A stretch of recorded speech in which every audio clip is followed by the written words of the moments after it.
Hi everyone, it's Friday again. Yay, yay, it's Friday, right? So we're full of new tricks today. Just have a look. We have our Buddha on a pedestal here. Well, it's not a Buddha, it's just a fat man with a beautiful hairstyle. And it's Monique and Megs. And we want to have a little chat with you again in our new office. And we've also got a new gadget at the back of our phone here, at the back of our camera, should I say, a big light. So if we all look illuminated and all over the place, start watering, you know what's happened. That's what it is today.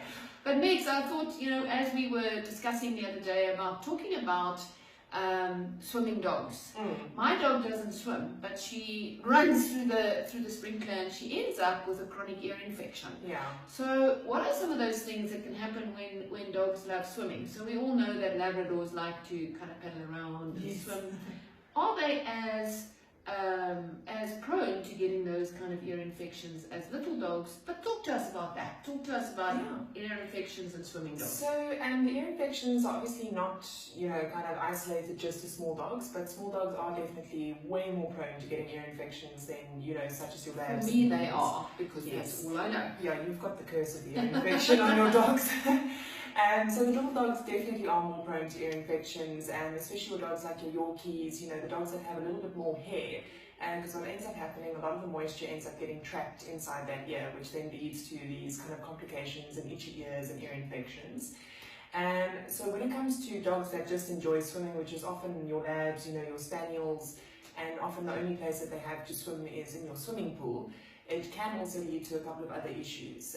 Obviously the chlorine in the pool is not healthy for anybody's skin. And if your dog ends up spending, kind of prolonged hours of the day inside the pool and they're swimming every single day and spending most of their time, kind of being wet or drying from the swim, they often end up getting quite, complicated skin infections or skin problems. They'll end up with kind of dry, itchy skin, and that's purely because the chlorine actually strips the coat and the skin of its natural oils. So the whole pH of the skin goes off balance, and you often end up with dogs that start smelling a bit weird, or their skin starts overproducing oil, and you end up with a kind of greasy lab. And sometimes even with the lighter coloured dogs, they can turn green. The same as, I don't know if there's any blonde people out there, but... I'm sure there's plenty blonde people. But as a blonde, you would know that sometimes when you swim in a pool and the chlorine's not quite agreeing with your hair, it does turn that kind of greenish tinge, and the same thing can actually happen to dogs. Okay, and how do we get it off? So, it's rather expensive to call in the groomers all the time to come and clean it off. We do get some of our clients that have regular washes every week, but that's probably not optimal for most of us. So what can we do at home to prevent ear infections, to prevent our dogs from turning green? I can imagine that.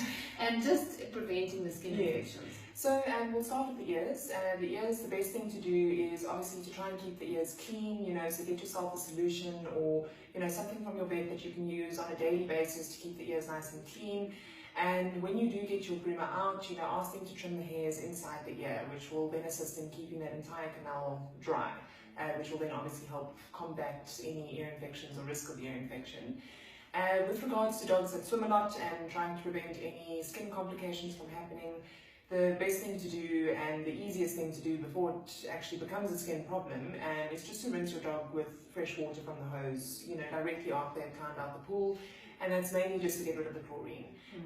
And obviously if it's kind of past that point and your dog's really got the dry, itchy skin thing starting, there are a couple of shampoos that are medicated that you can use kind of on a weekly basis at home. And you actually leave those shampoos on and they help just replace the oils that have been stripped from the skin, and actually just help that skin kind of recuperate a little bit. Yes.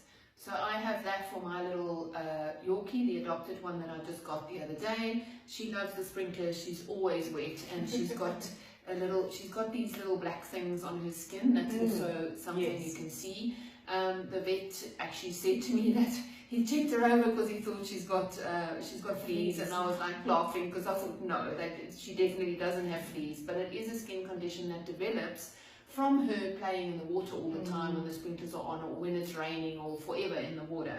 So it's the shampoo with the green top, and I have forgotten the name of it now, but anyway. Yes, the Sevoderm. Sevoderm, that's the one.